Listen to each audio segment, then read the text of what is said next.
일상의 소소한 행복을 나누는 소소공방 임현균입니다.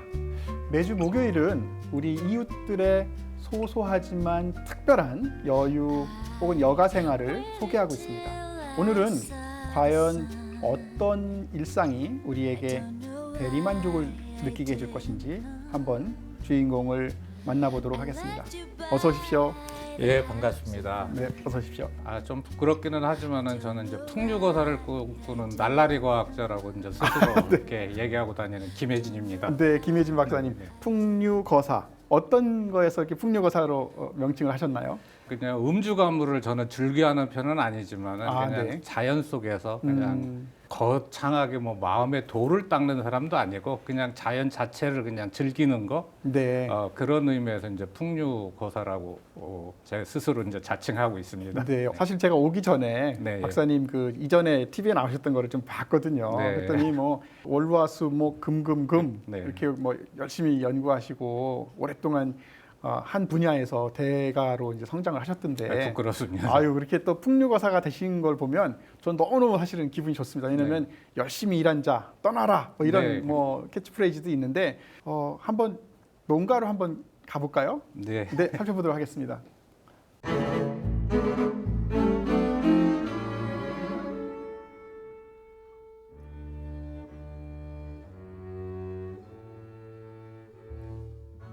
놈들은 다른 분들은 이 넓은 땅에다가 김장김을 우해 가지고 무도 심고 배추도 심어야 되지 않느냐, 고추도 심어야 되지 않느냐 하지만은 그냥 놀러 오는 거기 때문에 그렇지는 않고 여기 두 판, 그러니까 한 2,000원, 배추 모종 2,000원어치 16개를 심었는데요.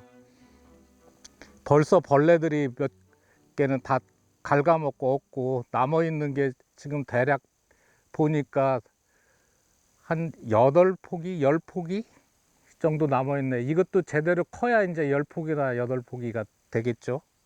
그 파택한다고 작년에 그 파가 엄청나게 비싸다고 해가지고 이 파를 심어 놨는데 작년에는 파가 잘 됐어요. 근데 올해 여기 100개, 모종 한 120개를 심었는데 남은 게 한 15개 정도밖에 안 남아 있네요. 근데 가지가 뭐 여기도 벌써 뭐 벌레가 먹고 그랬는데 지금 딸기 같은 경우가 원래는 여기에다가 쭉 나란히 심어 놨는데 이게 딸기 잎이거든요. 근데 요것들이 이제 뿌리로 번식하다 보니까 이쪽으로 넘어왔더라고요. 그래서 올 여름에는 작지만은 하여튼간 노지 딸기 몇 개는 따먹을 수가 있었죠. 그러고 제가 제일 한 7, 8년 됐는데 요 벚나무 이거 오면서 심은 거거든요. 제가 심어 놓은 건데 이게 제일 잘 컸어요. 다른 거보다. 이거는 봄에도 벚꽃이 피고 그러는데 성공한 건 이거 하나밖에 없는 것 같아요. 여기 와서. 농사를 할 것도 없고 이렇게 한량스럽게 그냥 설렁설렁 하다가 그래도 혹시 땀이라도 나고 쉬고 싶을 때 이 자리에 앉아갖고 피면서 이렇게 해질녘에 이렇게 바라보면은 노을하고 해갖고 산들산들 흔들리는 그런 또 멋은 있더라고요. 즐거움도 있고.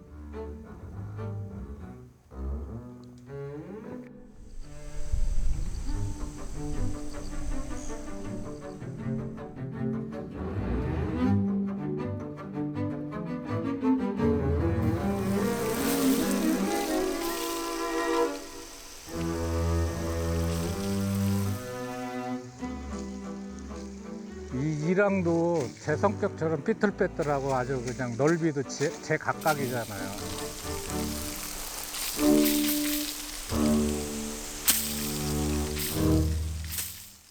곳곳에 과일나무도 좀 있으신 것 같은데 과일은 좀 많이 수확을 하셨습니까? 지금까지 과일을 8년 동안에 한 번도 따보거나 그래도 과일 나무 같은 경우는 이제 꽃을 보는 관상용이죠. 계절마다 보는. 네. 그렇게 제가 굉장히 많은 과일 나무를 심어놨던 거예요. 매실도 6주가 되고 뭐 감나무도 한 5주 되고 대추나무도 있고 사과나무도 있고 자두나무도 있고 뭐 꽃나무도 있고 그런데 네. 과일은 한 번도 못 봤고요. 네. 지난번에 작년에 감나무를 다시 한 그루를 심어놨는데 멧돼지가 와가지고 다 작아서 예, 그거를 다 그 주변을 이제 다 조사놔가지고 아이고 이쯤 좀 궁금해집니다. 뭐 여러 그 채소도 기르시고 과일나무도 기르시긴 하지만 그 먼 거리에 매주 가셔가지고 말씀은 풍류거사라고 하시지만 네. 왜 그런 노력을 하고 계신 건가요? 과학하는 분들이 조금 마음의 여유가 없죠. 네, 그동안 맞습니다. 굉장히 쫓기듯이 살아왔던 것도 있고 네네. 월화수목금금금 연구원들은 조금 그런 삶을 많이 살았던 것 같아요. 그러니까 좀 어렸을 때 시골 출신이다 보니까 네. 이런 곳에서 있고 싶다, 지내고 싶다라는 마음 결정 때문에 이제 한번 찾아보기 시작한 거죠. 그래서 네. 아내랑 돌아다니면서 한 4년 정도를 여기저기를 돌아다녔던 것 같아요. 그러다가 우연히 인터넷에서 발견하고 한번 가봤는데 아무도 없고 겨울에 갔는데 소나무 숲이었으니까 네. 눈이 쌓였는데 너무 이쁜 거예요. 네. 그래서 뭐 다른 거는 고려 안 하고 그냥 그대로 여기를 했죠. 가격도 뭐 워낙 시골이니까 싸고 그래서. 네. 농막에 네. 안 해본 흔적은 없는 것 같은데 네. 자주 오시나요? 아니면 아직 안 오시나요? 여자분들은 정돈되고 깔끔한 거를 좋아해가지고 네. 제가 고생을 많이 했죠. 그 새수랑으로 이제 기계의 힘을 안 하고 새수랑으로 이제 돌밭을 가꾸고 싫어하실 텐데. 예, 아내가 그거를 좋아했고요. 좋아했어요? 예. 맨날 놀다 보니까 이제 네. 그 운동을 해야 된다. 그러고 이제 꽃밭도 아내가 가꾸고 그러다가 4년 전부터 아내가 이제 주말에도 일을 해야 되는 입장이기 때문에 네. 4년 전부터는 이제 주말에 이제 저 혼자 가는 거죠. 아내 말로는 저의 장난감이니까 그거는 마음대로 하고 그다음에 거기에서 무슨 수확을 바라지 말라 해가지고 그냥 자연 상태로 그냥 놓고 네. 그러는 거죠. 아이고, 네. 좋습니다. 매주 가신다고 했는데 가셔가지고 할 일이 그렇게 많나요? 사실 별로는 없습니다. 할 일은 올 때까지 1박 2일을 하는데 올 때까지 그냥 거기서 뒹굴뒹굴 거리고 다른 이제 여가 생활을 하거나 여름 같은 경우는 그 밑에 이제 조그마한 계곡이 있는데 거기 가서 아무도 없으니까 이제 뭐 샤워하고 풍욕하고 자연으로 그 자체로 이제 자연으로 아유, 들어가는 네. 풍욕도 정말 하고 좋은데요? 뭐 그러고 네. 그러고 이제 뭐 그 바다 낚시를 좋아하니까 이제 낚시도 네. 가고 그러죠. 다른 또 취미가 그 서천이 바닷가에서 가까우니까 네, 그렇죠. 바닷가까지는 얼마나 걸리나요? 그쪽에서 농막에서 출발하면은 바로 한 차로 한 3분에서 5분 정도 가면 큰 저수지가 있고 네, 민물 네. 낚시를 할 수 있고 예. 거기에서 30분 가면 이제 바다니까 또 네. 그 낚시 때문에도 그런 것도 있죠. 박사님의 큰 그림을 이제 이해할 수가 있겠습니다. 네.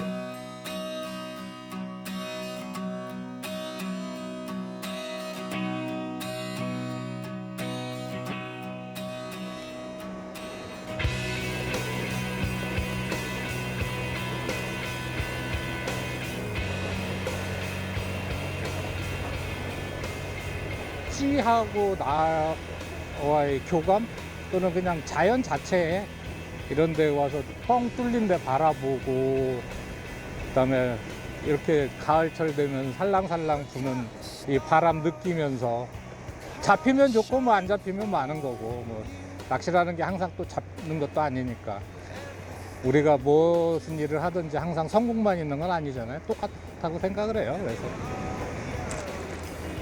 came along, I wrote a song for you,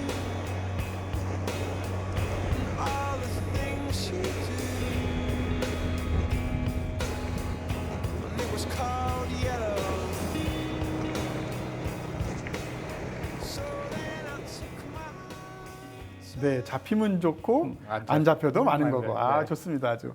제가 지금 그 과학자 박사님하고 이야기하는지 정말 도인하고 얘기하는지 모를 정도로 지금 그런데요. 원래 꿈이 과학자셨나요? 어렸을 때 꿈이 과학자가 됐는데 원래 꿈은 워낙 이제 스님이 되는 게 꿈이었어요. 웬 또 스님이 갑자기 나오니까. 네.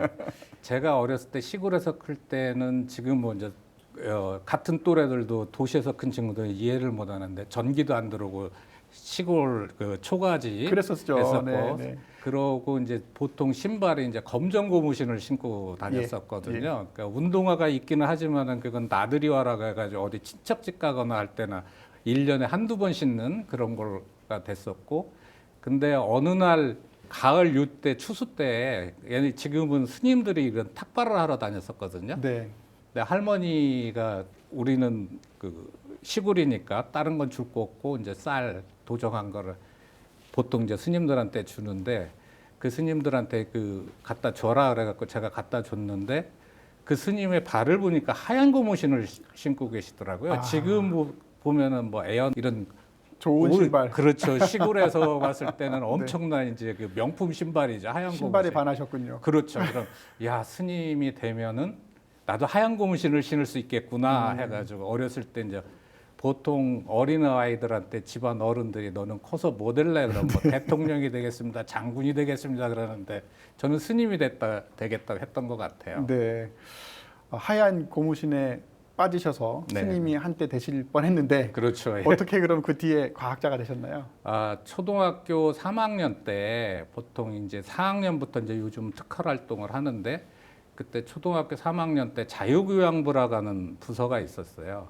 그 반에서 몇 명을 뽑아가지고 자유교양 책, 뭐 알프스 소녀 하이디, 뭐 네, 피노키오 이런 거를 읽고 독후감을 써고 서로 토론하는 그런 여기가 있었는데 네.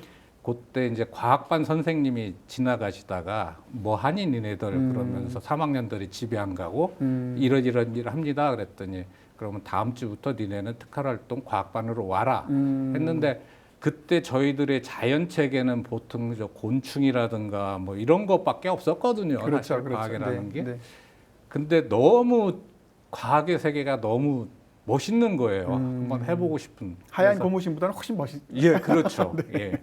저거는 그냥 너무 TV도 없던 시절이고 막 그러니까 네. 너무 멋있어가지고 저거는 진짜 재미나겠다 해가지고 초등학교 4학년 때부터 이제 마음을 바꿔가지고 과학을 하겠다. 과학자가 돼야지 해가지고 지금까지 그 일을 해오고 있는 것 같습니다. 오늘 이렇게 오셨으니까 전고체 배터리 얘기를 안 여쭤볼 수가 없어요. 네네. 그것이 요즘은 이제 전기 자동차가 이제 많이 보급이 됐기 때문에 네네. 더더군다나 사람들이 관심 있어 하는 것이 이제 네. 배터리 분야지 않습니까? 네. 얼마나 연구하셨고 앞으로의 전망은 어떠신지 한번 말씀을 좀 듣고 싶은데요. 전구체 배터리라고 하는 특정한 거 지금의 어떤 과학의 분야로 나눈 거 같은 경우는 저의 연구 기간은 일천하죠. 지금 뭐 전구체 배터리라고 해가지고 나온 게 풀셀로 나온 거가 보통 한 10년 정도 전 세계적으로 이렇게 됐으니까 근데 거기에 들어가는 어떤 최종적인 목표 전구체 전지가 아닌 소재라는 부분에서는 이제 제가 대학원에서 공부할 때부터 구체 물리를 전공했기 때문에 네. 그런 부분들은 지속적으로 해왔던 부분이고 그래서 이제 전고체 전지가 왜 지금 핫한 이슈가 되냐면은 사람들이 안전하기를 바라잖아요. 그렇죠. 우리 안전한 생명들. 예. 터지는 지금- 일이 많았고 네, 예, 얼마 예. 전에도 그런 일이 있었습니다. 예, 그렇죠. 네. 이제 그거가 자동차라든가 태양광에서 만들어내는 전기, 재생에너지에서 만들어내는 전기를 에너지로 저장하는 장치, 보통 ESS라고 하는 거, 2차 전지가 들어가는데 보통 우리가 뉴스에서나 불이 나거나 폭발하는 위험성이 있잖아요. 그거는 현재 2차 전지 같은 경우에서는 전해질을 액체를 쓰기 때문에 유기화합물인 액체를 쓰기 때문에 그런 경우가 일어나는데 전구체라고 하는 거는 다른 게 특별히 다른 게 없이 모든 것이 고체다. 전해질 자체도 그런 고체를 해보자 해가지고 전해질을 고체로 쓰는 게 이제 전고체 전지고요. 지금까지의 연구 동향 같은 경우에서는 우리가 자동차라든가 또는 에너지 저장 장치 쪽으로 가기에는 그 용량이라든가 이런 것이 아직까지는 그 연구 개발 성과가 뒷받침 되어주지는 못하고 있어요. 네. 네. 근데 그게 이제 조만간 뭐 이제 연구 개발을 하다 보면은 해결되겠지만은 굉장히 어떻게 보면 가능성 있는 분야고 우리나라 입장에서는 포스트 반도체 이후에 국민 먹거리를 살릴 수 있는 분야라고 이제 저는 생각을 하는 거죠. 네. 전고체 배터리는 거의 세계에서 처음이시죠? 전고체 배터리 어떤 분야에서 얘기를 하시느냐에 따라 다른데요. 그러니까 소재 같은 경우에 이미 나와 있고 많은데 저희가 최근에 했던 거는 이제 배터리의 완성체라 가지고 우리가 흔히 하는 풀셀, 네. 전고체 전지의 그 풀셀 그 용량이 500mAh급까지 만들어냈다는 거는 세계 최초가 되겠습니다. 말씀을 들어보면 정말 과학 이야기로만 밤을 샐 수도 있을 것 같긴 네. 한데요. 아마 방송 중간에서 보신 분들은 낚시꾼 엉터리 농사꾼이 나와가지고 한참 얘기하더니 갑자기 과학 얘기하셔서 깜짝 놀라실 것 같은데요. 어쨌든 그 내용들이 잘 이어져가지고 큰 성공을 이루기를 정말로 진심으로 바라겠습니다. 예, 감사합니다. 네, 풍류거사로서 마지막으로 한 말씀 더 부탁을 드려볼까요? 저는 일단은 제가 현재 현업이 연구원이기 때문에 네. 과학을 하는 사람이고 제 마음속에 항상 갖고 있는 것들은 뭐냐면은 제가 그 슬로베니아라는 곳에 97년도에 이제 박사후 연수원 이제 포스닥이라고 하죠. 네, 그걸 갔을 때 그때 당시 교수님이 굉장히 세계적으로 그 분야에서 유명하셨던 유명하셨던 분이었는데 저한테 해주실 말씀이 있거든요. 학문을 하는 데 있어서는 속임이 없어야 된다. 그것이 비록 천천히 가더라도 속임이 있어서는 안 되고, 두 번째는 학문을 한다고 해서 너희가 어떤 논문을 내고 어디에 뭐 설령 뭐 네이처에 내고 뭐 사이언스에다 내고 어디 좋은 곳에 냈다가 하더라도 그것은 완성된 학문이 아니고 그때부터 비로소 네가 같은 연구를 하는 동료들한테 세상에다가 나는 이렇게 생각합니다라고 알림을 하는 거다. 그때부터 평가를 받는 거기 때문에 자만하지 말아라. 속임이 없어야 된다. 그러면서 그분께서 하셨던 말씀이 내가 나이가 살다 보니까 나이가 50이 넘어야 비로소 학문의 길이 보이더라. 그러니까 젊었을 때는 너무 조급해하지 말고 하는 분야에 너의 최선을 다해라 라고 이제 말씀을 하시죠. 그게 저한테는 굉장히 충격이었고 우리는 뭐 젊었을 때 논문 하나 내면 굉장히 좋아하잖아요. 그렇죠. 뭐 우쭐하고요. 예, 우쭐하고 그런데 그게 큰 울림으로 다가왔던 것 같아요. 그래서 과학이라는 것이 항상 멀리 있는 것이 아니고 어떻게 보면 때로 힘든 일이 될 수 있고 에너지를 소비할 수 있는 자신을 다 갉아먹는 일이 될 수도 있겠지만은 너무 조급해하지 않고 천천히 가다 보면은 언젠가는 그 길에 100% 도달은 못하지만은 초입의 입구까지는 내 발길을 딛지 않을까라는 생각을 합니다. 그래서 이렇게 그 세계적으로도 뛰어난 연구 성과를 보여주셨지만 또 동시에 풍류 거사를 또 꿈꾸고 계시고 네. 자유로운 자연인이 또 되고 계신 모습이 너무나 보기 좋습니다. 앞으로도 승승장구하시기 바랍니다. 예, 감사합니다. 출연해 주셔서 너무 감사드리고요. 네.